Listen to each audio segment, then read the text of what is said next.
we'll be speaking a little bit about the journey in terms of integrating two different products of Elsevier. That's the Pure and DC. So I'm from Manipal Academy of Higher Education. So one of the premier private universities in India. So we started our journey with the Pure from 2017. So to start what university is, so we are a Institute of Eminence. So it's a recognition given by the University Grant Commission. So though in India we have 1,400 plus higher education institution, so we have 6 universities which have been recognized by the UGC, that's University Grants Commission, as the institution of eminence. So due to the credentials what a university possesses. So there are 3 public funded universities and 3 private funded universities which are Institute of Eminence, and MAHE is also one among it. So we are multidisciplinary university. So with all the subjects or all the um, degree, all the in all the subject areas we offer degree whichever the as approved by the University Grant Commission, apart from 2 different areas, that is uh, agriculture and horticulture. These are the only 2 areas which our University Grants Commission doesn't allow any private university to impart education on. Apart from those two, all subjects we do offer. So we are a big university with close to 3,000 plus faculties and 30,000 plus students. And though it's a private university, the we are more concentrated on the undergraduates. That is, we have close to 70% of our students from the undergraduate, and remaining 30% contribute with the postgraduate and the PhD programs. So as a university, we have 3 different faculties, that is health science, technical, and arts and humanities. So in all, if you just see, all are equally distributed in terms of number of the institutions. We are 12, 12, and 14. Yeah, the student strengths are a little higher in the health science, technical and health science as compared to the humanities.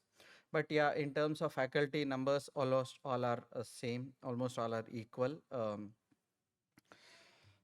So, since we are a multidisciplinary university, the requirements in terms of the research concepts or the way the research happens in a university is a little diverse. So it's not like a single university which is technically oriented. So we only talk in terms of one different factor.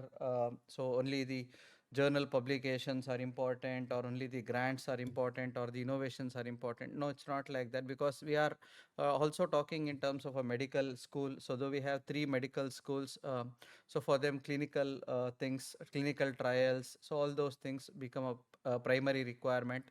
And we have our arts and humanities, so where the journal or the clinical or the grants is not of much relevance for them. It's more about the literature. So the peer reviewed journals or the Scopus index and other things are of a little lower value for the arts and humanities. So they prefer to talk in terms of a different language. And we have 2 design schools.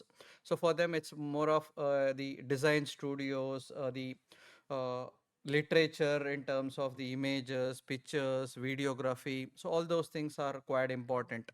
So in terms of, when you're talking in terms of a research, also the managing those things as a research admin, it becomes a little more complex for us, because it's, we are talking of multiple things. And in India, so though we have a University Grants Commission, each of those institutions have their own center or the accrediting agencies which work totally in a diverse areas. So we, as I told, we started talking in terms of getting into the research administration by having the Pure in 2017, 2016, 2017, we bought the Pure.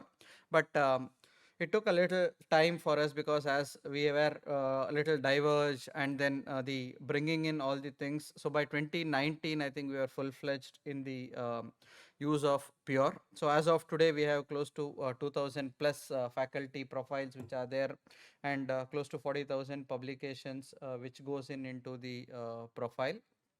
And the so we have research units, equipments, all those things getting in into the Pure elements. So, as I was also speaking in terms of, we have different diverse things which to understand. So, the Pure alone was not sufficient. So, we had to look at a different element also.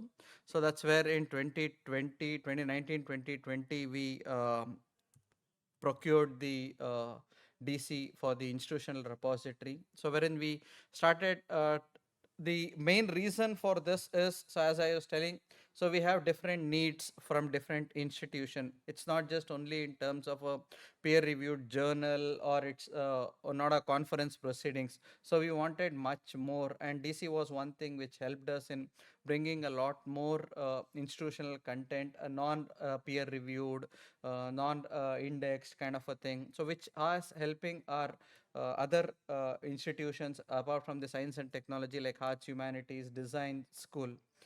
So this is where we started talking in terms of bringing the DC. So I would like Priyanka to speak more about the. Hi everyone.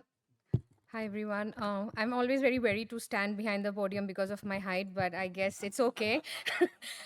So Manipal, with his introduction, as you would know, that Manipal is one of the key and private universities in India, and they are actually a growing institute. And when they started off with Pure, and they mentioned to me that they were using e-prints for their library, which was not really doing a holistic work, we started talking about digital commons.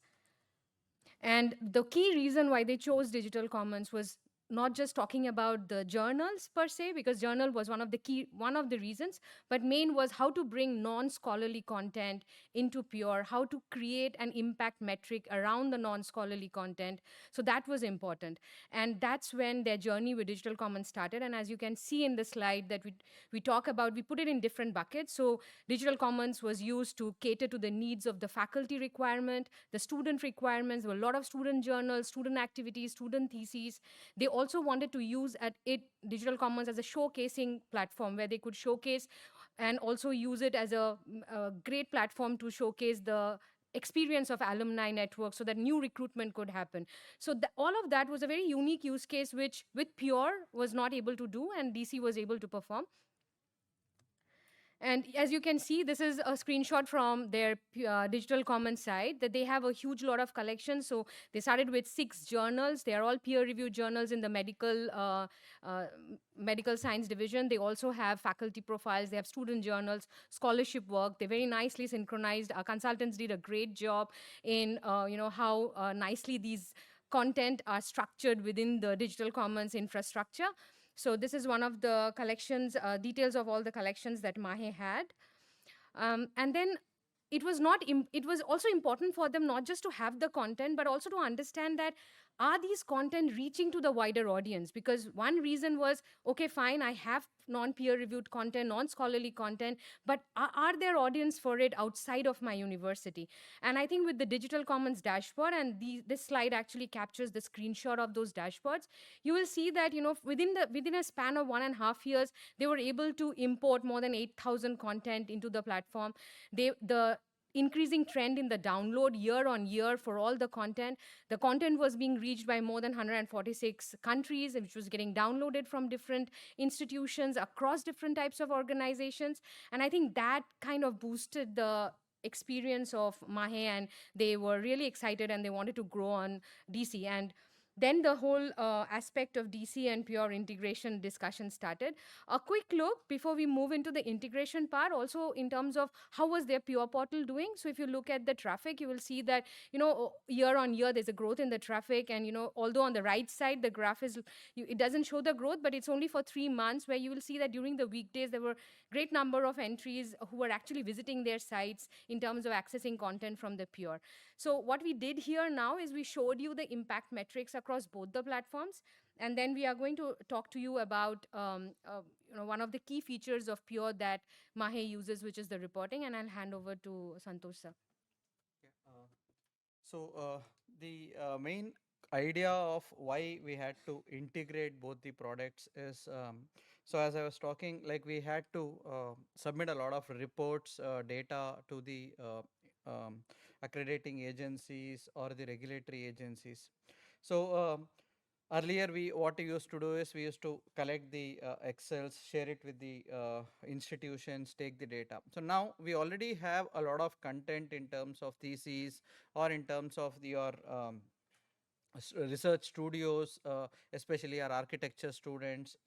So all these contents are already existing into the DC platform. So now the next idea is to bring in the content which are there in the DC to the Pure, so that we can get a complete reporting onto the module. So that's where the all things started.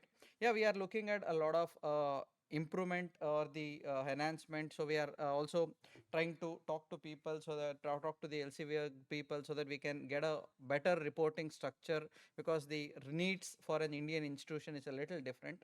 So we will do that also. So that's the main driving force. So if at all you're looking at the DC efficiency.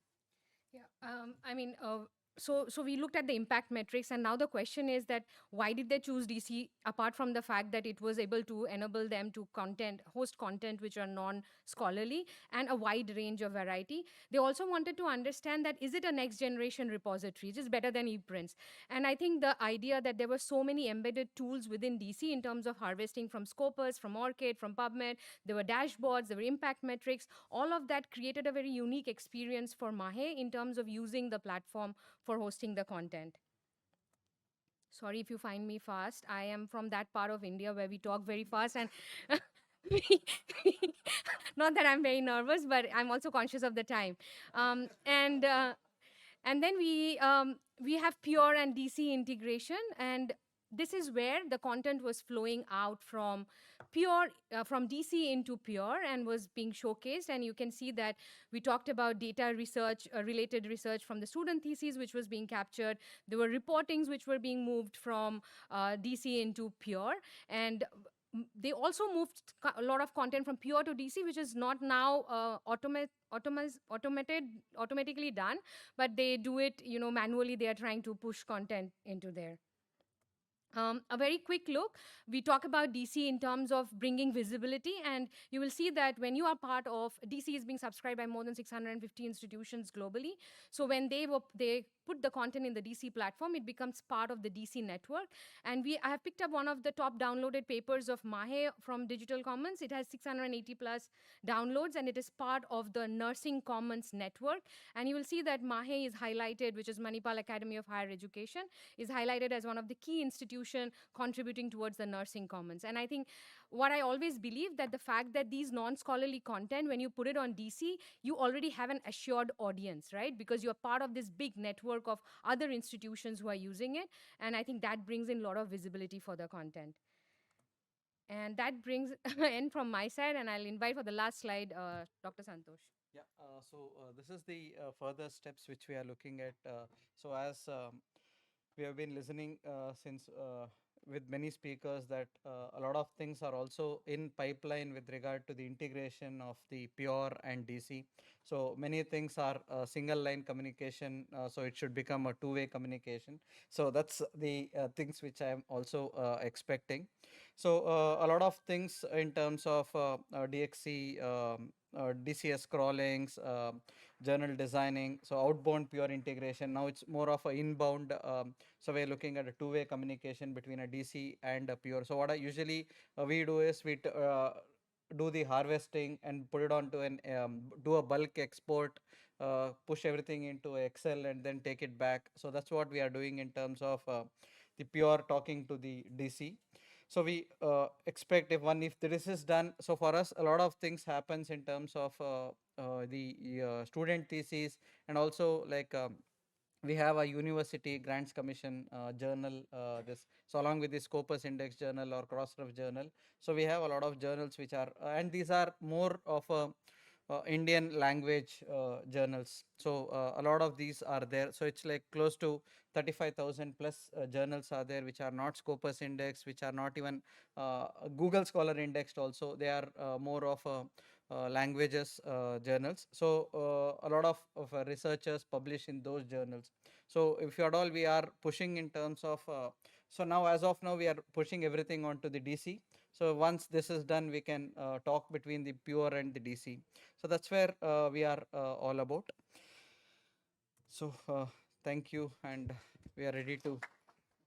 It's it's exciting to see the broader integration of the solutions coming together and how you can get a much richer picture of the information and the data and look at things through a different lens. So we've got time for one question. I'm surely there's one question in the room.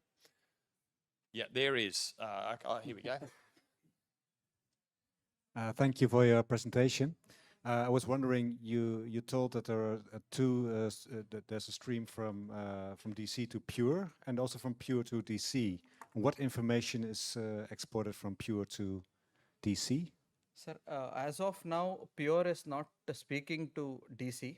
So what we usually do is we do something called as a harvest. So we export it in the form of Excel data. So the profiles, faculty profile and other details. So that we push it onto using the bulk import in DC. We import it using the Excel file. So it's not automated. So now it's like more taking a report and then uploading it. So that I think today morning also speakers were talking about integrating both the things. Okay, thank you. Yeah, thanks. Perhaps to clarify that last question, what is the data that you are transferring from Pure to DC, and why do you want it in DC?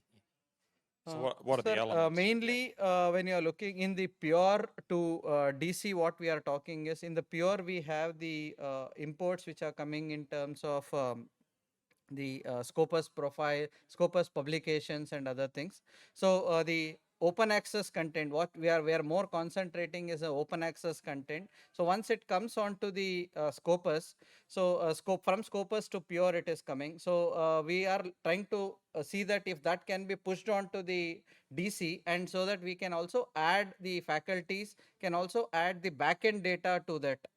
So something like a data port. So wherein I can say like example a GitHub or something which people are now using. So once that publication comes into the DC, so I can push that instead of putting it onto a GitHub or something, I'll push it onto our own DC only and then integrate it. When someone reads it, for them it's the publication is there and also the backend content is also available. So it becomes a complete picture for the researcher. They need not respin the wheel again.